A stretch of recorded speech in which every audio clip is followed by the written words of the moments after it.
आज का बड़ा एनालिसिस उस खबर पर जिस पर पूरे देश में बहस छिड़ी हुई है। गली मोहल्ले में आवारा कुत्तों को खाना खिलाने पर अब होगी कार्रवाई। सुप्रीम कोर्ट का नया फैसला सीधे तौर पर हमारी रोजमर्रा की जिंदगी और जन सुरक्षा से जुड़ा है। नमस्कार, जय हिंद। आप देख रहे हैं भारत अवतार और मैं शैलेंद्र शर्मा। आइए समझते हैं सुप्रीम कोर्ट के इस आदेश की बड़ी बातें और उससे जुड़े विवाद और रेबीज से होने वाली मौतों पर। उससे पहले देखते हैं इससे जुड़े कुछ विजुअल्स।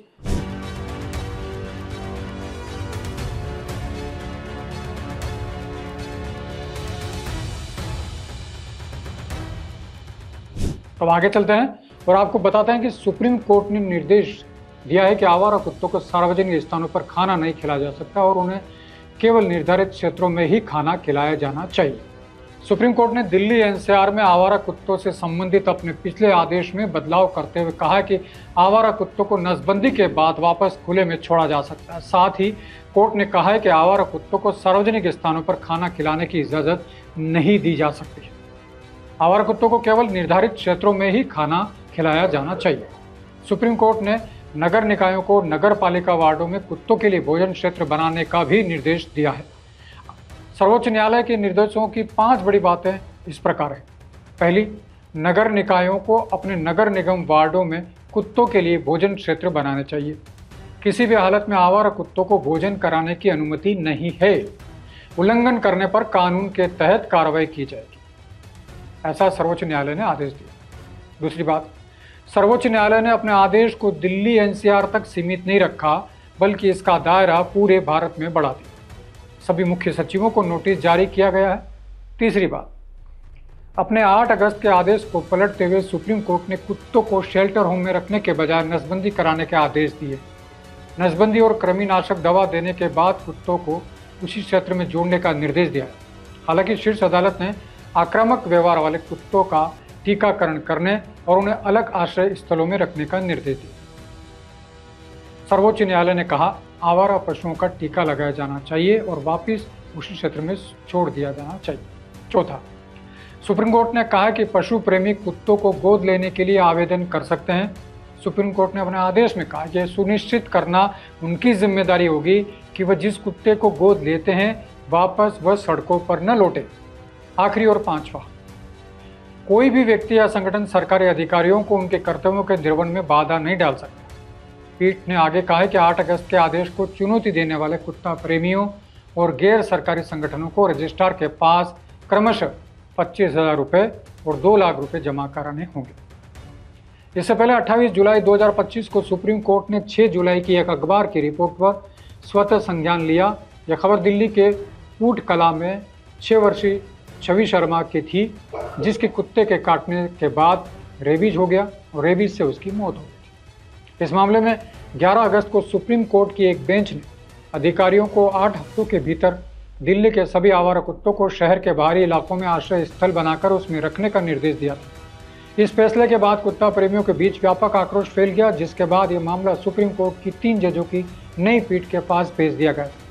इससे पहले इस मामले पर सुनवाई के बाद पीठ ने अपना फैसला सुरक्षित रख दिया था, लेकिन जन सुरक्षा, आवारा पशुओं के प्रबंधन और पशु अधिकारों पर बहस मुख्य धारा में बनी हुई थी। कोर्ट के फैसले को एक स्थापित पशु कल्याण कानून के बिल्कुल विपरीत माना जा रहा था।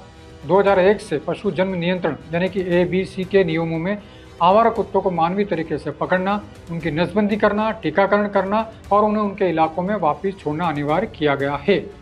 यह सामुदायिक सह अस्तित्व पर आधारित एक वैज्ञानिक रूप से मान्य दृष्टिकोण है। इन नियमों को 2023 में और भी मजबूत किया गया, जिसमें आवारा कुत्तों को सामुदायिक पशु के रूप में मान्यता देने और स्थानीय देखभाल व भोजन पर जोर देने वाले विस्तारित प्रावधान शामिल थे। यहाँ तक कि अदालतों ने भी ऐसे सहानुभूतिपूर्ण फैसलों को बरकरार रखा और इस बात पर जोर दिया कि सभी प्राणियों के प्रति करुणा और संवैधानिक मूल्य है। इस पृष्ठभूमि में पशु कल्याण अधिवक्ताओं ने 11 अगस्त के फैसले की तीखी आलोचना भी की थी। इसे मनमाना बताया था और आवारा कुत्तों की आबादी के मानवीय प्रबंधन पर वैज्ञानिक सहमति को कमजोर बताया था। कई रिपोर्ट्स में दावा किया गया कि दिल्ली में 10 लाख से ज़्यादा कुत्ते हैं। इतने कुत्तों को शेल्टर होम में रखना निश्चित ही मुश्किल काम। पूर्व केंद्रीय मंत्री और पशु अधिकार कार्यकर्ता मेनका गांधी ने इस फैसले पर कहा था कि यह आदेश लागू करने योग्य नहीं है। आपको 3000 ऐसी जगह ढूंढनी होगी जहां कोई न रहता। वहीं दिल्ली की CM रेखा गुप्ता ने भी कहा था कि लोग लावारिस आवारा कुत्तों से त्रस्त हो चुके हैं। सुप्रीम कोर्ट के निर्देश महत्वपूर्ण है, हम राहत पहुंचाना चाहते हैं। सुप्रीम कोर्ट का आदेश था कि नगर निकाय कुत्तों के शेल्टर होम तैयार करेंगे। 6 से 8 हफ्तों से दिल्ली एनसीआर के 5000 कुत्तों को सड़कों से हटाकर उनके रखेंगे। हर एक शेल्टर में 5000 से 6000 कुत्ते रहेंगे, जहां सीसीटीवी कैमरे, नसबंदी की सुविधा और प्रशिक्षित कर्मचारी होंगे। कुत्तों को सार्वजनिक स्थानों पर नहीं छोड़ा जाए। पशु जन्म नियंत्रण एबीसी नियम 2001 के प्रावधान निरस्त होंगे, जिनके तहत नसबंदी और टीकाकरण के बाद कुत्तों को उनके इलाकों में ही छोड़ना अनिवार्य है। न्यायाधीशों ने एबीसी नियम को बेतुका और अनुचित करार देते हुए कहा कि किसी लावारिस कुत्ते को फिर से उस इलाके में क्यों छोड़ा जाना चाहिए, किस लिए छोड़ा जाना चाहिए। अब बात करते हैं कुत्तों के काटने के मामले के बारे में। 2024 में 54 मौतें पूरे भारत में रेबीज के कारण हुई। कुत्ते के काटने की हर 68,836 घटनाओं में से एक मौत होती है।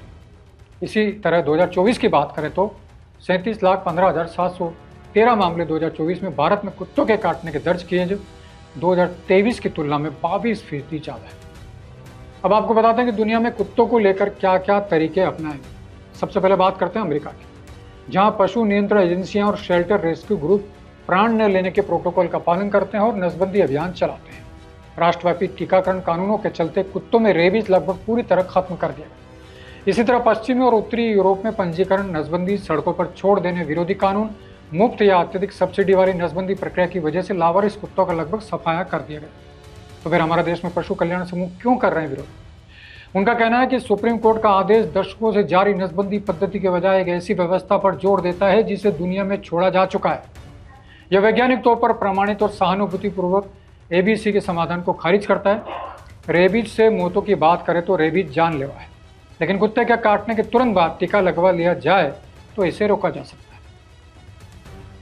कुत्तों को रेबीज मुक्त कर रखने के लिए कई टीके उपलब्ध हैं। काटने के ज्यादातर मामलों में रेबीज नहीं होता। 26 मार्च से पहले दिल्ली में 2022 से रेबीज के कारण मौतों की कोई घटना सामने नहीं आई। पिछले 2 वर्षों में 14 राज्यों में रेबीज का कोई मामला नहीं आया। इस प्रकार समाधान की बात करें तो भारत नसबंदी के माध्यम से लावारिस कुत्तों की आबादी नियंत्रित करने के लिए विश्व स्तर पर स्वीकार्य पशु जन्म नियंत्रण एबीसी पद्धति पर अमल करता है। इसमें बात करें जयपुर, विशाखापट्टनम और बेंगलुरु की उलट एमसीडी की करीब 10,000 कुत्तों की नसबंदी टीकाकरण दर यहाँ लगभग 10 लाख कुत्तों की आबादी, जिसका कि सर्वे 2009 में हुआ था, उसको संतुलित करने के लिए जरूरी 70 से 80% से दर से बहुत कम है।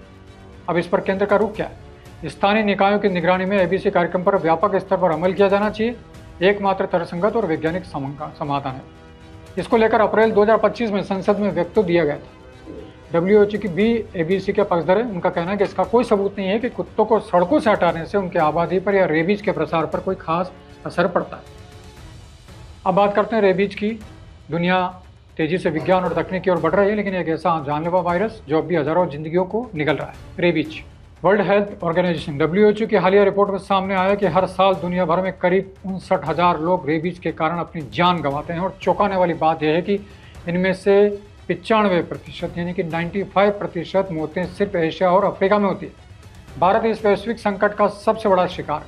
WHO के आंकड़ों के अनुसार भारत में हर साल लगभग 21,068 मौतें रेबीज से होती है, यानी औसतन हर दिन 58 लोग इस बीमारी का शिकार हो रहे हैं।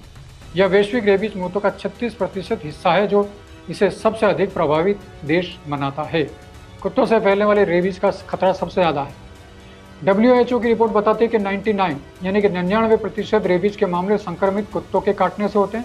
इससे सबसे ज़्यादा प्रभावित तबका ग्रामीण और गरीब आबादी का है, जहां स्वास्थ्य सेवाओं की पहुंच सीमित है। दुखद पहलू यह भी है कि रेबीज से होने वाली लगभग आधी मौतें 15 साल से कम उम्र के बच्चों की होती है। पूरे एशिया में हर साल अनुमानित 35,172 लोग रेबीज के चलते जान गंवाते हैं, और इसमें से 59.9% मौतें अकेले भारत में होती हैं। यानी भारत एशियाई रेबीज मामलों में शीर्ष पर है। तो समाधान क्या है? एबीसी पद्धति को और मजबूत करना होगा। नसबंदी और टीकाकरण की दर 70 से 80% दर तक पहुंचाना होगा। लोगों में जागरूकता और जिम्मेदारी बढ़ानी होगी। तब सवाल यह कि निश्चित रूप से सुप्रीम कोर्ट का आदेश जन सुरक्षा के लिए सही है, लेकिन पशु अधिकारों का भी ध्यान रखा जाना चाहिए। क्या सरकार के पास इतनी व्यवस्था है कि हर वार्ड में फीडिंग जोन बना सके और कुत्तों की नसबंदी का काम तेज कर सके? यह तो आने वाला वक्त ही बताएगा। और अब ताज़ा अपडेट के लिए आप बने रहिए भारत अवतार के साथ। जय हिंद।